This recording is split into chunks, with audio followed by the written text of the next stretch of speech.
You guys think that you can bash Pastor Bob better than I can? I've known him for a very, very long time.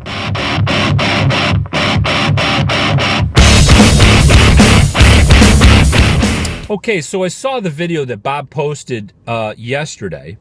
It had a bunch of responses from his prior video having to do with gay marriage. And wow, you know, a lot of you guys came up with some pretty stinking powerful stuff to throw at him, if you can call it that. But you guys, you don't know the good stuff. You see, I've known him since I was 17 years old. I know all the good stuff. I know exactly how to get him. I know exactly all the small little details that you guys are totally missing. Okay, so let's rattle some of them off, because if you guys are going to do it, I'm going to do it. Okay, so do you know that this guy has never, ever taken a salary as a pastor? What an idiot. The guy could be making a ton of money. He could have one of those homes, you know, that churches provide for their pastors, you know, lay him in a lap of luxury and just say, hey, you know, make some notes and say some things on Sunday and, you know, counsel this person and that person with their problems and, you know, have this house, have this salary, have this money, you know, do whatever you want to do. He could be doing that, but see, he's an idiot. He can't think like that. Okay? So this is how much of an idiot. The guy sells all of his stuff, right? He sells his house. He sells all of his possessions, all of these great and wonderful things he's gotten over the years. You know, he sells it all to move into, get this, 300 square feet. Okay? 300 square feet, and decides, you know what, I don't need all this clothes. So he has 3 pairs of, he may have 4 now, but I'm not really sure. 4 pairs of shirts. Maybe not. I'm not really sure. But maybe 3 or 4 pairs of pants, right? What an idiot. Oh my gosh. This guy's so stupid. So anyways, the guy, guess what? He and his parents, his 80-year-old parents, 80s, he and his parents, 80-year-old parents, go down, pick this food up, bring it back here, cook the food, bring it all the way back down to downtown Nashville and feed the homeless. What idiot people. They honestly, seriously, what idiots would do such a thing? And get this, they don't even get paid to do it, right? They don't even get paid to do it. Gosh, these people, I swear. Oh man, there's so many things that I could tell you about Pastor Bob Beeman and his family that would blow your mind on how idiotic it is what they do. Okay.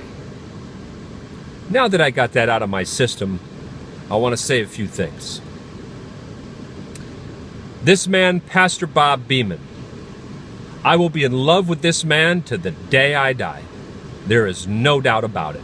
He has proved himself to me. He has taken me into his home. Not as in, hey, you want to be my roommate? No, he has taken me in the places I was in, which weren't good places. He took me in, brought me in, and loved me no matter what I threw at him. And believe me, I threw a lot at this guy. I mean, I've been doing very well for many years now, you know, and you hear my rants. Could you imagine what this guy was like before that? Not very good, okay? Not very good. So, no matter what, this guy has cried with me. This guy has prayed with me. He has listened to me over and over and over and over again since I was 17 years old.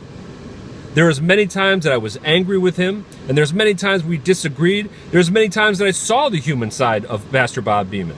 Many, many times. But you know what? This guy did exactly what Christ says to do, and that is to love people.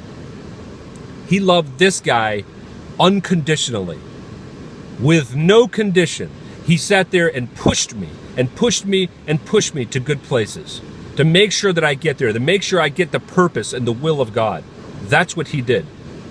This is a man, yes, he lives in 300 square feet. Do you know why he lives in 300 square feet? Because he doesn't want to minister to the people or he doesn't want to live above the people that he ministers to. So when everybody else and all these other pastors are living in the lap of luxury in a church doing whatever, and I know, oh yeah, there's a lot of things that they do. Yeah, no, let me just bring you down a little bit so that you see exactly what I'm talking about.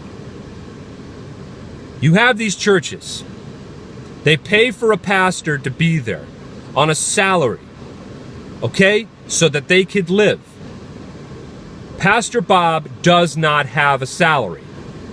He is the most humble man I have ever met. You want to know why? Because the guy will make mistakes and he'll admit it, and he'll admit it in public. He'll do videos about it, or he used to write articles about it. I've seen this guy grieve, I've seen him bleed, I've seen him sick, and I've seen him in the best of times. He is 100% the best man I've ever met. And who am I to ever say anything? I'm one of those idiots out there that don't get a clue unless it's in front of me and I get to witness and watch it. I'm one of those idiots that would have never, I was one of those idiots to him. At first, oh my gosh, I put this guy through all kinds of hell. For what? I have no idea why, because all he did there is just sit there and love me. That's all he did. No matter what, he kept pushing me and pushing me. You know, every time it's just like, you know, for a few years there, he was like, Jamie, I don't know what to tell you, and I don't know how to tell you this, but your hair's normal. It's not right. You know, he was literally telling me, not like, oh, okay, he's this freak guy, you know, that's trying to get another, you know, guy to get back into his freakhood. But he wasn't doing that for that. He knows that that was me. It's always been me.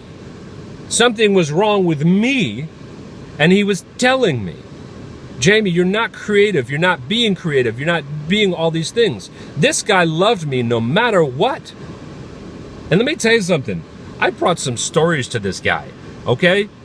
So before you know, get on the internet and get your keyboard and start writing some pathetic thing about how you think this guy is, and, you know, how he's Mr. Satanic, or that, you know, we hope you die type of thing, before that you start writing something so pathetic, think about this.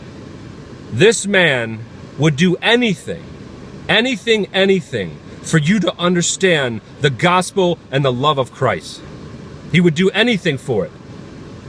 He does it. He just feeds the homeless people. He doesn't sit there and go, well, you know, here's a sandwich for you. Let me tell you about the love of Christ. He doesn't have an agenda when he goes down there. He doesn't. They just do one thing. One thing. They feed with love. That's it.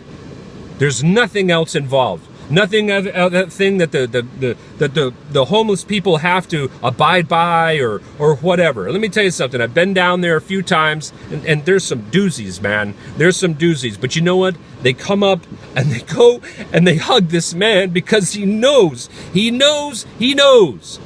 what they need. They love him because he loves them. So stop pointing fingers. When he says something that that he's passionate about him or for him, he does. He labors these things. He labors these things in his room. He sits there and loves the Lord, listens to him, asks the Lord for mercy, asks the Lord for wisdom. What should I do? He is awesome. So before you push those buttons, think about this. Let's rant against Jamie. Okay? Let's do that instead. Because I am definitely a fool, and definitely an idiot. So do it to me, not the man that I love. Okay? And I just have one more thing to say. Bob, I love you.